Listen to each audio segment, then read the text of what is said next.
Sa nakaraang video ay natapos tayo kung saan ay nagawang paslangin ni Yoo-won ang kanyang huling makakalaban sa labanan ng mga tagapagmana na si Cheon Moo-yeon ng Dark Clan sa harap ng kanyang ina. Matapos na sabihin ni Yoo-won kung sino ito upang humingi ng awa sa kanya kung ito ang pumatay sa kanyang ina, ay nagtataka naman dito si Lady Mo at nagtatanong kung ano ba ang ibig nitong sabihin. Nang may kinuha si Yoo-won na isang liham, at inihagis ito kay Lady Mo. Nagulat naman ito sa kanyang nababasa dahil ito ay sulat mula kay Cheon Jong-sam ng Poison Clan, at nakalagay dito na may nais itong sabihin sa kanyang liham. 10 oras bago maganap ito, alas 4 ng hapon sa Poison Clan's Manor, sa silid ni Cheon Jong-sam, ay bumalik ang kanyang estate manager upang magulat. Sabi naman nito na nakabalik na pala siya kaya naman ay nais nitong tanungin kung may mga ginagawa na bang pagkilos ang Dark Clan. Sabi nito na ayon sa kanilang mga mandirigma na nag-espiya sa Dark Clan, ay mayroong mga kasamahan na pinaghihinalaan nilang mula kay Cheon Yoo-won ang kanilang hinuli. Nabigla naman ito sa kanyang narinig na ginawa ng Dark Clan, dahil nagawa ng mga ito na pagbal-okon ang mga kasamahan ni Yoo-won na labis nitong pinapahalagahan. Kaya naman sa isip nito na ito na ang tamang pagkakataon, dahil nawala na sila ng halos 80% ng kanilang mga tauhan dahil sa hindi matagumpay na paglusob, at ngayon ay susubukan ng Dark Clan na burahin silang mga natitira upang makatiyak na wala nang magiging sagabal sa kanila. Dagdag pa nito na kailangan niyang makasiguro na ang babae na iyon at si Cheon Yoo-won bago pa ito mangyari, at sa kaso na ito, ay isa sa kanila ang mamamatay. Kaya naman ay tinawag nito ang kanyang estate manager, na agad naman itong lumapit, ipinag-utos nito na isulat nito ang lahat ng kanyang mga sasabihin. Matapos ay sa isip ni Lady Mo, na dahil pala sa sulat na ito kaya natukoy ni Yoo-won kung sino ang kumuha sa kanyang mga kasamahan, at bukod pa doon ay kung paano nitong nalaman ang pagkamatay ng mababang uri na ina ni Yoo-won, na kahit ang Lord ay hindi alam ang patungkol dito, at nagawa siyang maisahan ng isang baldado. Maya-maya pa ay sinabi nito na tama siya, dahil siya ang pumatay sa kanyang ina.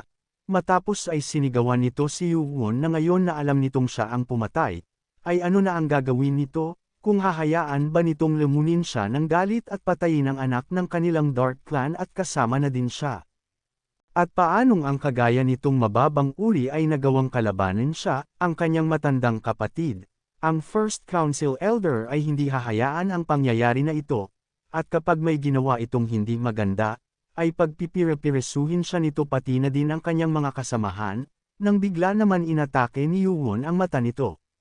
Sa tindi naman ng sakit na naramdaman ni Lady Mo ay napasigaw ito ng napakalakas. Sabi ni Yoo-won dito na ang kagaya niyang babae ay walang karapatan upang makakita. Agad naman itong sinigawan si Yoo-won ngunit inatake din ito ng ating bida.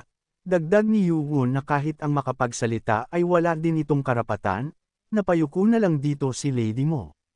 Sinigawan naman ng mga tauhan ng Dark Clan si Yoo-won at pinapahinto, dahil hindi ba natatakot ang mga ito sa magiging kaparusahan nila, dahil hindi sila ang buong puwersa ng kanilang Dark Clan, at kapag ang First Council Elder ay nalaman ang tungkol dito, ay hinding-hindi siya nito mapapatawad. Sinagot naman ito ni Yoo-won at sinabi na kung yun ay malalaman pa niya, nagtataka naman ito sa sinasabi ni Yoo-won. At agad na ginamit ni Yoo-won ang kanyang chi telekinesis, at binuksan ang isang kahon. Mula dito ay tumambad ang labi ng buong tauhan ng Poison Clan, pati na din ang young master na si Cheon Jong-sam. Sabi ni Yoo-won sa mga ito na hindi siya sigurado kung ano ang kanyang malalaman, ngunit ang malinaw lang na nangyari ay nagkaroon ang mga ito ng labanan sa pagitan ng Poison Clan. Hindi naman makapagsalita ang mga ito sa sinabi ni Yoo-won, kaya naman ay maya-maya pa ay ipinag-utos na ng ating bida, na paslangin ang lahat ng mga ito, na masaya namang sinunod ng Left Guardian at ng 11th Council Elder. Pagkasabing ito ni Yoo-won ay agad nang nag-umpisa ang dalawang malakas na kaalyado ni Yoo-won na unti-unting ubusin ang mga kalaban na nakapalibot sa kanila, sa loob at pati na din sa labas. Walang magawa ang mga ito sa dalawang malalakas na kakampi ni Yoo-won na umuubos sa kanila, ang Left Guardian, at ang 11th Council Elder na leader ng Phantom Clan. At ang buong paligid ng clan manor ng Poison Clan ay napuno ng mga sigawan at pagmamakaawa. Sabi ng isa dito na magsipagtakbo na sila, at iligtas ang mga sarili anuman ang mangyari. Ang iba naman na nagawang makalayo, ay hindi din nagtagumpay na makaalis, dahil agad naman ang mga itong napaslang.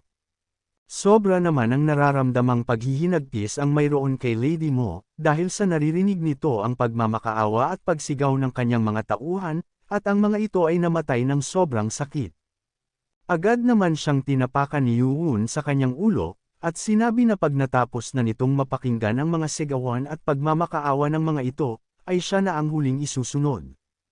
Nagpadala naman ito ng sound telepathy kay Yuun at sinabi na hindi siya makapaniwala dahil kapag nawala na ang mga sigawan ng mga ito ay siya na din kanyang katapusan, ngunit hindi pa siya maaring mamatay, kaya naman ay wag niya itong gawin sa kanya. Nang matapos na sila left guardian sa pag-ubos sa mga ito, ay agad itong nagtungo kay Yuun upang ipaalam na matagumpay nang naligpit ang puwersa ng Dark Clan dito. Tinawag naman niya ang 11th Council Elder Juan, at inutusan na maghanap sila ng kanyang mga tauhan sa imbakan ng Poison Clan at maghanap dito ng mga magagamit nilang panlason at ilagay ang mga ito sa labi ng mga kawal ng Dark Clan. Agad naman itong sumunod at sinabi na isa itong napakagandang ideya. Matapos na mag-utos ay nilapitan niya ang nagdadalamhating si Lady Mo, at sinabi na ito na ang huli. Kaya naman ay sinabi ni Yuun dito na pagsisihan nito ang ginawa niya sa kanyang ina habang ito ay bumabagsak sa impyerno at maging isang abu, at ginawa na nga nito ang kanyang huling paghihiganti sa kanya.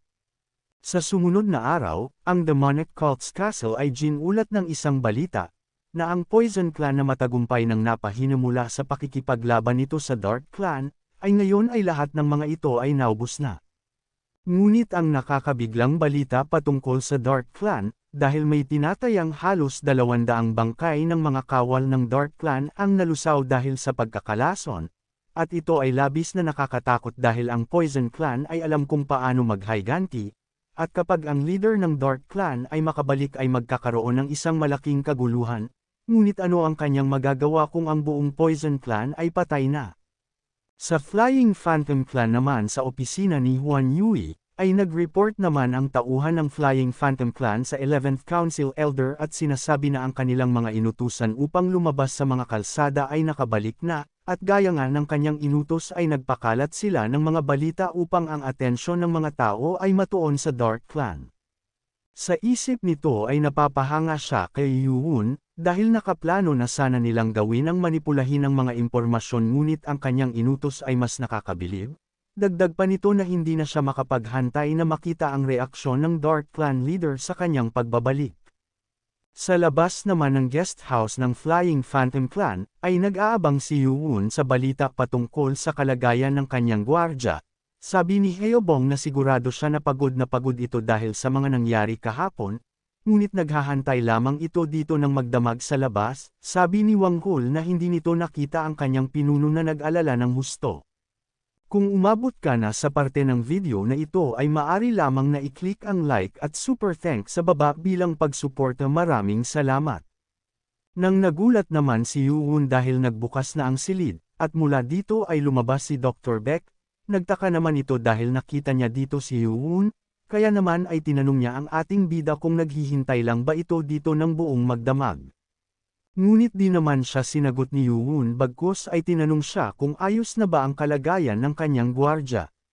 Sa isip naman ng doktor na kaya pala ang left guardian ay personal siyang sinabihan na siya na ang bahala sa problema na ito ay dahil sa ito ay malapit kay Yuun, at ang taong ito ay hindi madalas na magpakita ng ganitong emosyon, at ang taong ito ay totoong importante sa kanya upang labis itong mag-alala.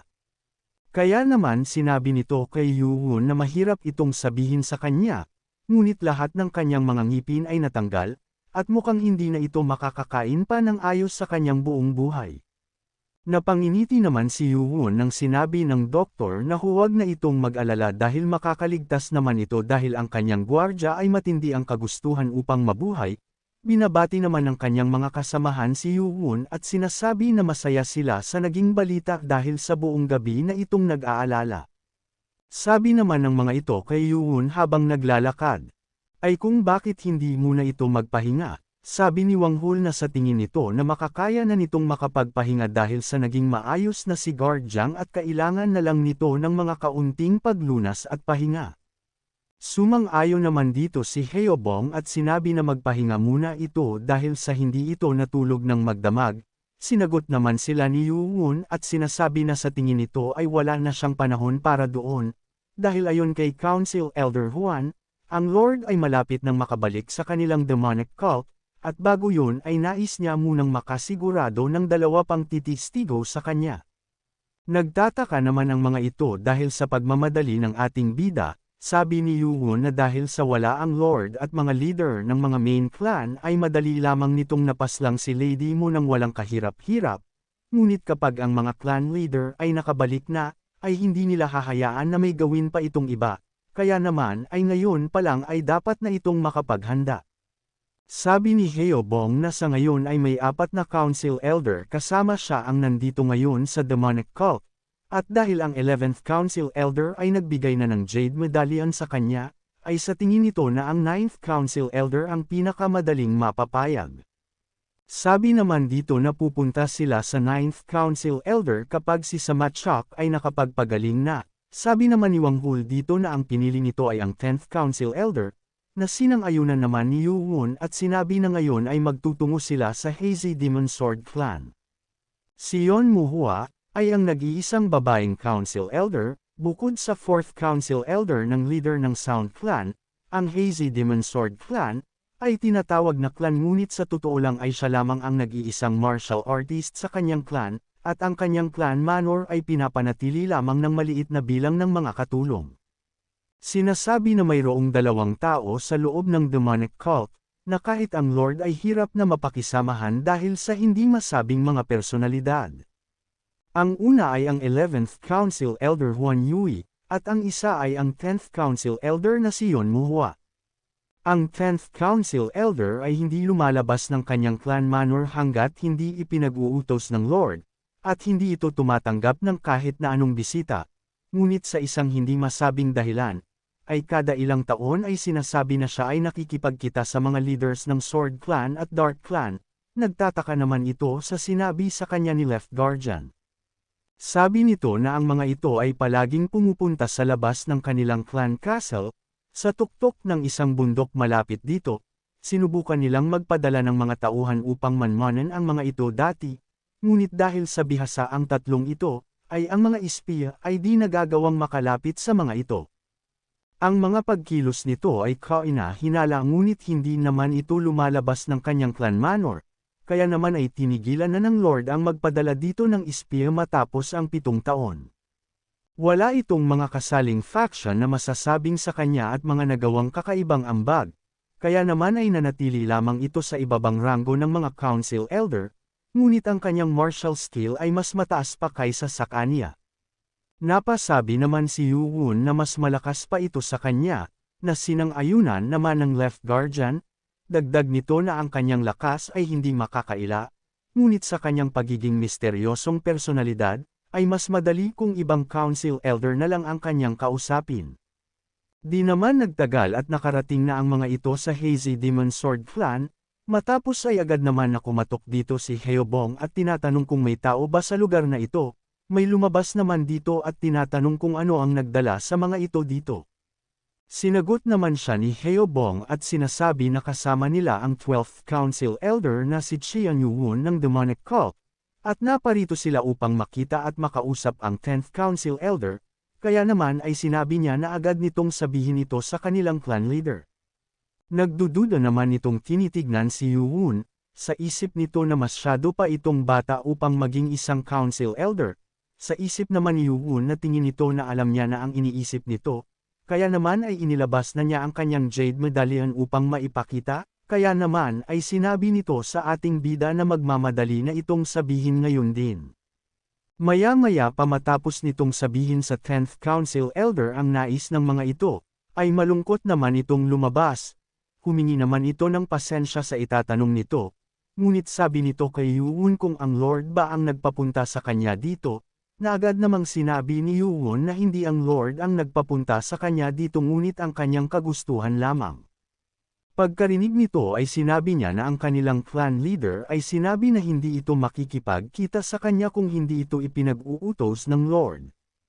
Sa isip naman ni Yuwon na kahit sana ay nagpakita lang ito sa kanya, kaya naman ay kailangan niyang gumawa ng ibang paraan, at sa tingin nito na mukhang kailangan nitong kuhanin ang atensyon nito bilang isang martial artist.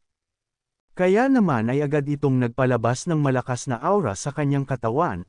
Sa nangyari naman ay nagtataka dito ang kanyang mga kasamahan sa biglaang ginawa ni Yuwon. Huminto naman din ito agad, sa isip nito na hindi siguro posible ang makita ang 10th Elder gaya ng sinabi sa kanya ng Left Guardian. Dahil dito ay may gusto na lang itong ipasabi sa 10th Council Elder, kung ang landas ba na tinatahak nito ay kaparehas ng Dark Clan, at ng Sword Clan, sabi ni Yuwon na sabihin niya ito sa clan leader ng eksakto, kaya naman ay sinabihan nito si Yuwon na maghintay lamang ng kaunti at sasabihin niya agad ito sa kanilang clan leader. Nagtataka naman si Wang Hul dahil ang nais nito ay makuha ang medalya ng 10th Council Elder, ngunit bakit niya ito tinatanong ng ganong klaseng tanong? Sinagot naman siya ni Yuwon na nais lamang niyang malaman kung isa ba itong kaaway o hindi. Kaya naman napatanong na lang si Wang Hul na kung sinusukuan na ba nito ang kanyang medalyon at sana naman ay hindi ito isang kaaway. Nang bigla namang nagpalabas ang 10th Council Elder mula sa loob ng kanyang clan manor ng isang napakalakas na aura na agad naramdaman nila Yuwon. Sa nangyari ay napangiti naman dito si Yuwon, agad na lumabas ang utusan ng clan at sinasabi na ang 10th Guardian ay gusto itong makita, agad namang pumasok na ang mga ito. Sabi ng kanyang bantay na andi dito na ang kanyang mga bisita, galit naman itong sinabihan ang kanyang utusan na umalis na agad sa mga ito. Sabi ni Heobong na ito pala ang 10th Council Elder, napapatanong naman si Wang Hul na kung bakit nito hawak ang kanyang espada. Habang naglalakad ito papalapit kay Yuwon, ay magalang naman itong nagpakilala sa clan leader at sinasabi na siya si 12th Council Elder Qian Yuwon, ay binabati ang 10th Council Elder na Lady Yon Muhua. Agad naman niya itong sinigawan, sabi nito na wala siyang pakialam kung ito pa ay galing sa pamilya ng mga Qian o isang Council Elder, dahil hindi ito magpapakita ng respeto sa kahit na kanino bukod sa Lord ng kanilang cult. Sa isip naman ni Yuwon ang isang ito ay matigas. Bigla naman itong tinutukan ng kanyang espada si Yuwon, at tinatanong ang ating bida na anong parehas na landas ang sinasabi nito sa kanya, at sino ito upang may kumpara ang kanyang clan sa mga walang hiyang traidor na iyon. Ngayon ay tuturuan niya ito ng leksyon, napasigaw naman dito si Moonju at sinasabihan si Yuwon na mag-iingat, dahil ang 10th Council Elder ay agad nang sinugod ang ating bida. Nabigla naman si Yuwon sa nakita nitong sword technique ng 10th Council Elder. Ngunit agad naman itong sinalag ang ataking ito ng 10th Council Elder sa kanya. Sa ginawang ito ni Yuwon ay nagulat naman ito at napapatanong kung ano naman kaya ang isang ito upang magawang mas alag ang kanyang malakas na atake. Matapos nitong mas alag ay napatalsik naman ang Council Elder palayo kay Yuwon. Galit itong nagtatanong sa ating bida kung sino naman ito upang matagumpay na mapawalang bisa ang kanyang teknik. Sabi naman ni Yuwon na siya ang magtatanong dito, kung saan nito natutunan ang ganong sword technique. Sa isip naman ng Council Elder na alam ng isang ito ang kanyang sword technique at hindi ito maari, kaya naman sinagot nito si Yuwon at sinabi na ano ang gusto nitong palabasin, dahil ito ang sword technique ng kanyang clan. Napatanong naman si Yuwon dito at ang ibig ba nitong sabihin na ang sword technique na ginawa niya ay ang sword technique ng kanilang Hazy Demon Sword Clan? Dahil walang kahit na sino ang nagsabi sa kanya ang Sword Demon ay nagkaroon ng disciple. Nagulat naman dito sila Wang Hul at Baekgi at nagtatanong kung ano sword technique ang sinasabi nito sa kanila upang masabi na tagasunod ito ng Sword Demon. Sabi naman dito ni Yuwon na ito ay ang True Demon Sword, nagulat naman ang mga ito sa sinabi ni Yuwon at di makapaniwala, dahil ang True Demon Sword ay kayang tapatan ang Heavenly Demonic Sword Technique. Sabi naman ni Wang Hul na ang teknik na ito ay sinasabing nawala na 500 taon na ang nakakalipas, ngunit nagtataka naman ito dahil ang kanyang pinuno ay napawalang bisa lamang ito sa isang atake lamang. Galit naman na tinatanong ng 10th Council Elder si Yu-Woon kung isa ba itong mensahero na ipinadala ng taong walang pangalan. Kaya naman kung gusto mo na masubaybayan ang ating kwento ay i-open mo lang ang notification bell pagkatapos mo na mag-subscribe.